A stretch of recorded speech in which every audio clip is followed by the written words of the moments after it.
I want to start with something that sounds almost impossible, and yet it has happened over and over, right in front of everyone, in the full light of day.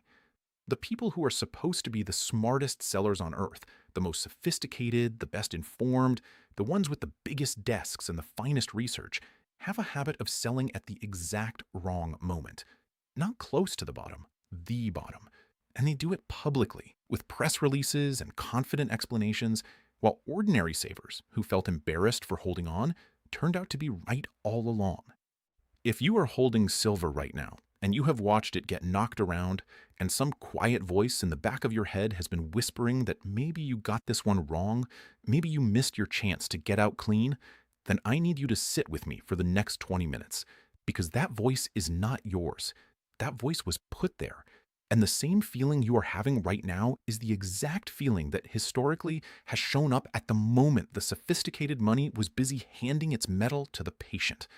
By the end of this, you're going to understand who is really on the other side of your fear and why the loudest, most credentialed seller is so often the one marking the low. Here is the first thing I want you to chew on, and it is not a price, it is a pattern. Watch what gold did through the roughest stretch of this silver correction. Gold barely moved. It sat there, steady, almost bored, while silver did all the heavy swinging, all the dropping, all the drama.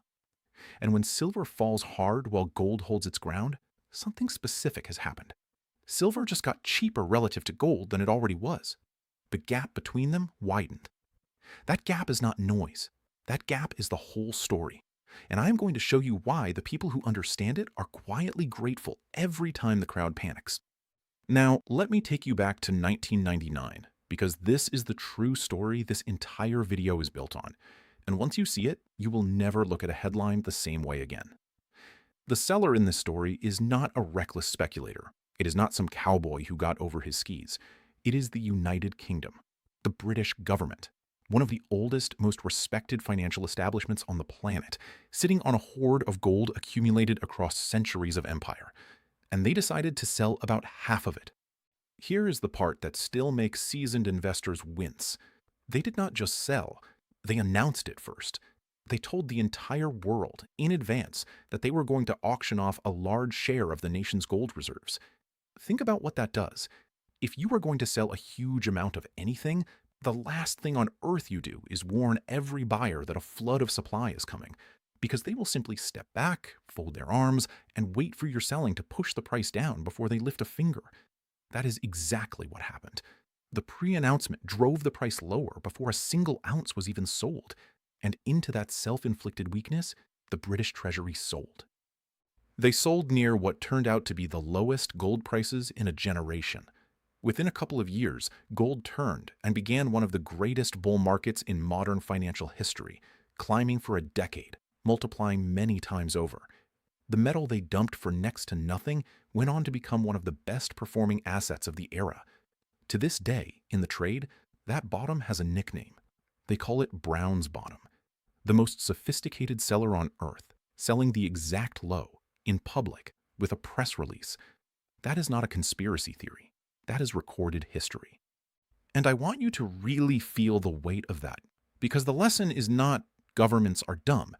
The lesson is far more useful to you than that. The lesson is that sophistication, credentials, and confidence do not protect you from selling the bottom. In many cases, they cause it. The sophisticated seller has committees, mandates, risk models, and a powerful need to look prudent to the people watching. And prudent in a committee almost always means selling what has been falling and buying what has been rising. It means capitulating at precisely the moment the asset is cheapest and calling that capitulation discipline. Now bring that back to your silver. Every time silver goes through one of these violent shakeouts, you get the same course. The financial media runs the obituaries. The trading desks put out the cautious notes. The tone shifts from opportunity to embarrassment, and holding silver starts to feel not brave, but foolish, like you are the last person at a party that ended hours ago. And here is what I need you to understand about who benefits from that feeling. The desks that move this market do not make their money from you holding calmly for 10 years. They make it from churn, from you buying high in excitement and selling low in fear. A frightened retiree dumping metal into a dip is not a victim of the market. He is the product. He is the paying customer. And the silence about that is not an accident. It is the business model. So let me pull the thread the establishment would rather you never pulled. Why does the sophisticated seller keep marking the low? Because the things that drive them to sell have nothing to do with what the metal is actually worth. In 2011, the exchanges raised the cost of holding a silver position several times in quick succession. Silver fell roughly 30% in a matter of days. Now listen closely, because this is the part they gloss over. Nothing about silver itself changed in those days. Not the supply, not the demand, not a single solar panel or electrical contact. The metal was identical on the way down as it was at the top. What changed was the rules on the paper, and the paper forced the leverage to sell, and their forced selling looked, to everyone watching at home, like the market delivering a verdict on silver. It was not a verdict. It was a margin clerk. That is the machine. The most aggressive, most confident selling in these episodes is almost never a considered judgment that the metal is worthless. It is forced. It is mechanical. It is a leveraged position that has to be liquidated regardless of price, dumped into a thin market at whatever it will fetch, in the crowd, watching the screen bleed red, mistakes that force dumping for wisdom. They think the smart money is getting out. In reality, the smart money is often the one getting stopped out, and someone patient, someone unlevered, someone who owns the physical metal outright, is quietly on the other side, taking delivery. Let me pause here, because this is exactly the moment I would be failing you if I only talked history and mechanics and never told you what to actually do about it. If you are 55 or older and you have $100,000 or more sitting in a 401k or an IRA, there is something happening at the very top of the financial world that you deserve to know about, because it is the mirror image of the mistake we have been dissecting. While the sophisticated sellers were marking bottoms, the central banks, the actual central banks, have been buying gold at a pace we have not seen in generations. More than 1,000 tons a year for 3 straight years, roughly double what they were buying the decade before. They are not doing it to trade. They are doing it to protect. And here is what almost nobody tells the ordinary saver. There is a completely legal, established way for you to do the very same thing inside the retirement account you already have. You can move a portion of that 401k or IRA into physical gold and silver, real metal, without triggering taxes and without triggering penalties, through what is called a self-directed precious metals IRA. This is not some exotic loophole for insiders. If you have $100,000 or more in any retirement account, this is squarely for you.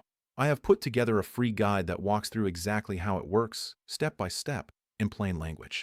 If you are watching this on your television, just scan the QR code on your screen. If you are on your phone or your computer, go to jeffreedguide.com. It costs you nothing, and it will show you how the biggest, most patient buyers on earth protect themselves and how you can use the same mechanism. Now let me come back to the story, because I want to widen it out and show you this is not one strange episode. This is the pattern, repeating. Go to 2013.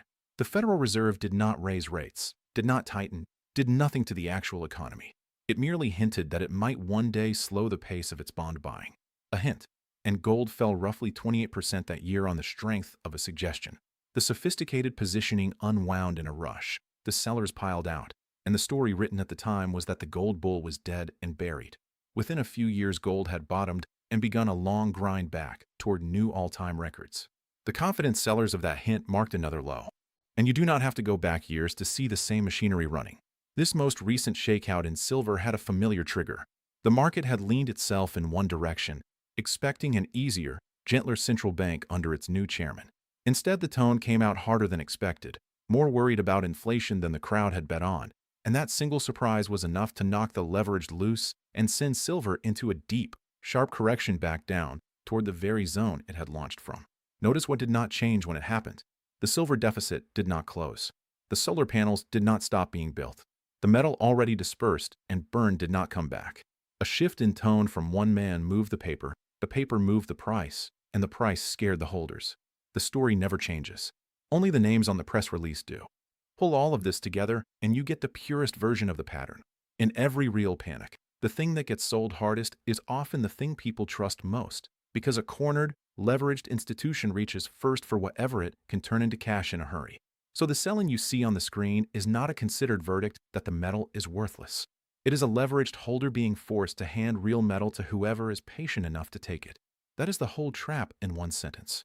The paper position gets liquidated at any price it will fetch. The crowd reads the falling number as wisdom, and the physical ounce quietly walks from the frightened to the calm. What looks like a rejection of the metal is almost always the setup that comes right before its best years. The paper can be dumped in a day. The ounce in your hand cannot. Here is the part that actually changes things, and I want you to lean in, because almost nobody connects these dots. The reason silver is even more prone to this than gold is structural, and it is the strongest argument in this entire video. Gold is hoarded. Almost every ounce ever mined still exists, sitting in vaults and rings and bars, and it can come back to market when the price is right. Silver is different. Silver gets used up. It is spread in tiny amounts across solar panels, electronics, medical devices, and once it is dispersed like that, in fractions of a gram, it is largely uneconomical to ever recover. It is gone. And the world has been running a supply deficit in silver for several years in a row now, demand outrunning new supply, the above-ground stockpiles quietly drawn down to fill the gap. So every time the sophisticated seller marks another silver bottom, every time the paper forces another shakeout, real physical metal moves from weak, frightened hands into strong, patient ones, out of a market that is already short. The paper writes the price. The physical writes the future.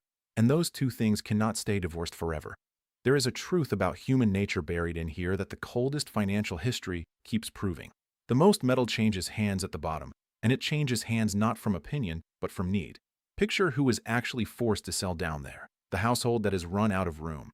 The fund that has hit its limit. The leveraged trader whose position has been called away from him near a generational low because he needs the cash and the moment leaves him no choice.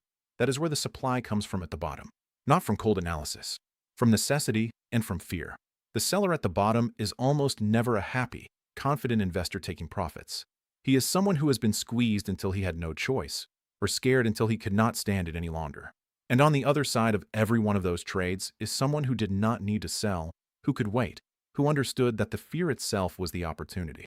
Let me be honest with you now, because I am not here to sell you a fairy tale, and if I promised you this only goes up, I would be no better than the desks I have been criticizing.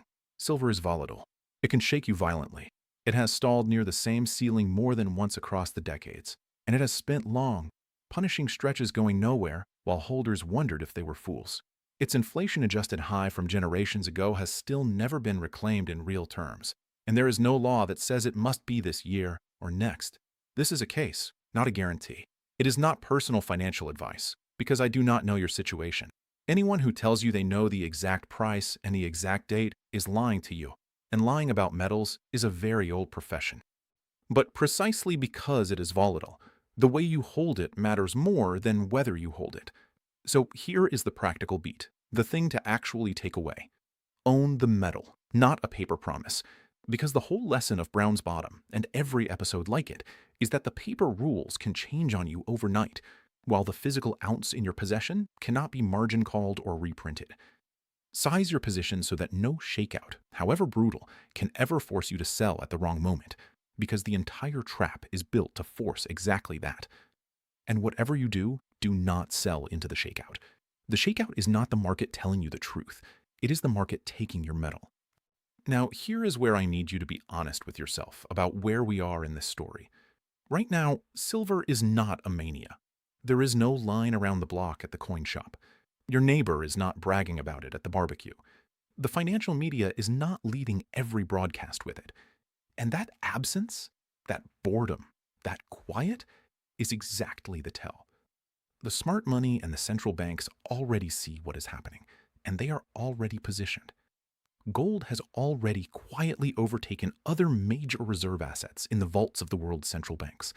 The people who move nations are acting. But the mainstream, the pension committees, the financial press, the advisor reading from a script, they have not caught on yet. And by the time they do, by the time silver is leading the news and your brother-in-law is asking you how to buy it, the easy part of the move will already be behind us. That is how this always works. Nobody rings a bell. Nobody sends you an invitation to get in early. By definition, being early feels lonely and a little embarrassing, which is the exact feeling you have been fighting this whole video.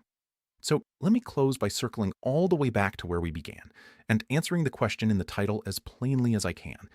Did everyone sell silver at the bottom again? Look honestly at the pattern. The sophisticated seller keeps marking the exact low in public with confidence, forced by paper and rules and the need to look prudent, while the patient buyer quietly takes the metal off his hands. That is not a prediction about next week. It is the shape of a story that has repeated for half a century, from a British Treasury announcing its own bottom, to a margin clerk in 2011, to a hint from the Fed, to a shift in tone from a new chairman. And the one thing every version has in common is that the crowd only understood it in the rearview mirror. You do not have to wait for the rearview mirror. If you watched this all the way to the end, you are already ahead of almost everyone else who owns this metal, and I want to reward that.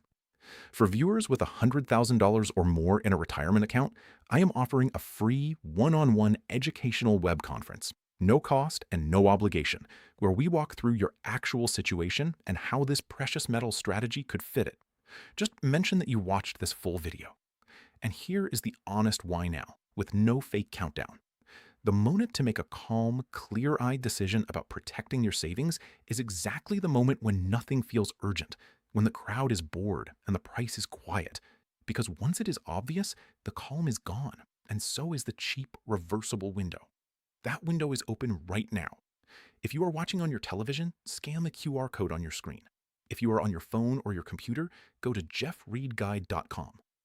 Do not be the one who understands all of this only after the sophisticated sellers have finished handing their metal to someone patient. This time, be the patient one.